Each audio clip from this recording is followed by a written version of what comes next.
Hello, good afternoon. Welcome to MK Convenience Brokerage. My name is Mohammed. In this video, I'm going to go over something called inspection checklist for immigrant service provider. Now, if you or your business offers immigration related service, the following businesses are going to be exempt. I'm going to let you know right now. First one is a tax exempt not-for-profit organization that charges no fees or nominal fees. They're exempt from this. A licensed attorney or person working directly under the supervision of a licensed attorney, an organization recognized by the Federal Board of Immigration Appeals, and last but not least, an agency authorized under the New York State Social Service Law. These businesses will be exempt from following these checklists. So this checklist will be used to help you guys out if a DCA inspector does come in. It will help you avoid any type of hefty fines and and know on top of what the regulation they're looking for. It will help you guys out. So it's contracts. That's one of the first things we're going to go over. A written contract must be given to every customer before services are provided. Before you provide your services, give them a written contract so that they can look over, they can see what it is. It'll be easy. You make your life easier and theirs. The contract, what does it have to include? They have to include the ISP's name, address and phone number, the list of services that you will be provided, and the cost of each services. Statement that the ISP cannot keep original document that must be submitted with an application to the United States Citizenship and Immigration Services or for other certification benefit or services that are provided by the government for any reasons, including payments or fees of cost. Statement that the ISP must give a copy of each document that is filled with a government entity to the customer. Statement that customers are not required to get supporting documents through the services of the ISP, but may get the documents themselves. Statement that includes this exact language. It has to be there. You have 3 business days to cancel this contract.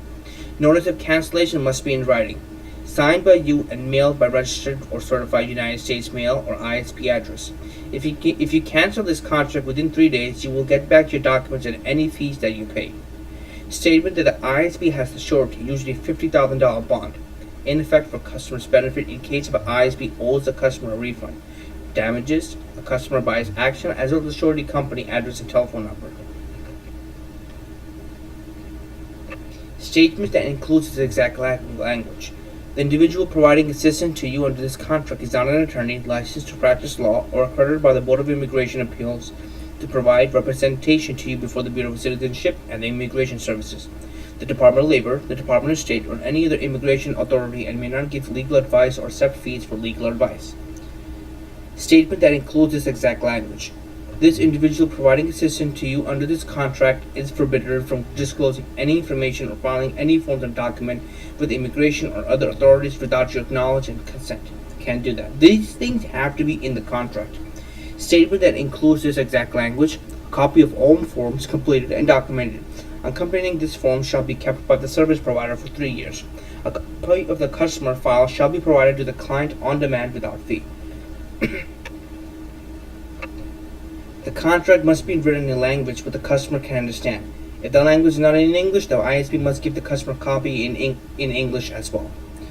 When a customer signs a contract, they must receive a separate sheet of paper that states by law that ISP must maintain in full force assuring the principal amount of $50,000 with the name, address, and telephone number where a claim can be filed against the surety company. The language must be in 12-point bold-faced font in color that contrasts sharply with one color of the paper. Signs. A sign that is 11 inches by 17 inches must be clearly posted in every location where the ISP meets with the customer and visible from the location where the ISP transacts business with the customer. The sign must contain the following exact language. The individual providing assistance to you under this contract is not an attorney licensed to practice law or accredited by the Board of Immigration Appeals to provide representation to you before the Bureau of Citizenship and Immigration Services. The Department of Labor, the Department of State, or any other immigration authority may not give legal advice or accept fees for legal advice. Keep that in mind.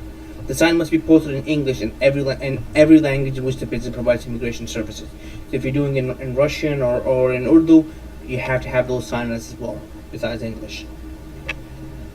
Again, a sign that is 11 inches by 17 inches must be clearly posted in an area visible to consumers and visible from the location where the ISP transacts business with the customer.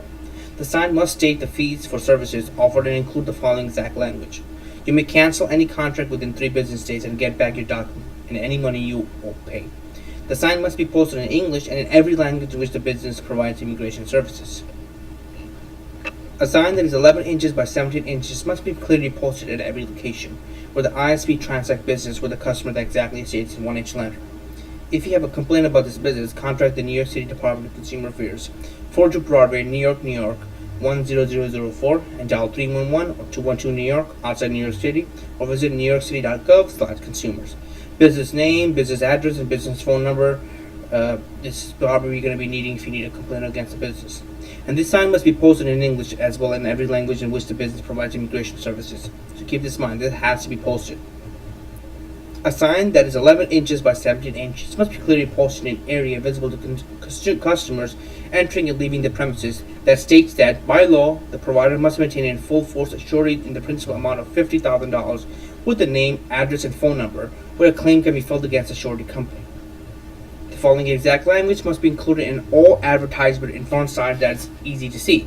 The individual providing it to you is not an attorney, licensed to practice law, accredited by the Board of Immigrants, appeals to provide representation to you before the Bureau of Citizenship and Immigration Services, the Department of Labor, the Department of State, or any other immigration authority may not give legal advice or set fees for legal advice. This has to be posted in English as well as other languages. Advertisement cannot guarantee any government action such as granting residency or citizenship. Again, a receipt must be provided with all services that cost $20 or more, and the receipt must include the following: date of purchases, amount paid for each item or services, total amount paid, separate statements of tax, ISP's name and address. So this is the general retail thing. For general retail business, every business has to follow it. I'm not going to go over this, simple reason because I do have a video of this as well. So if you can check out my channel, I did explain to you about the general retail. You can just go over there separately and watch the video. This video was only for immigration service provider. I hope you guys understand it. If you are an immigration service provider, you have to follow these checklists. The checklists are very important.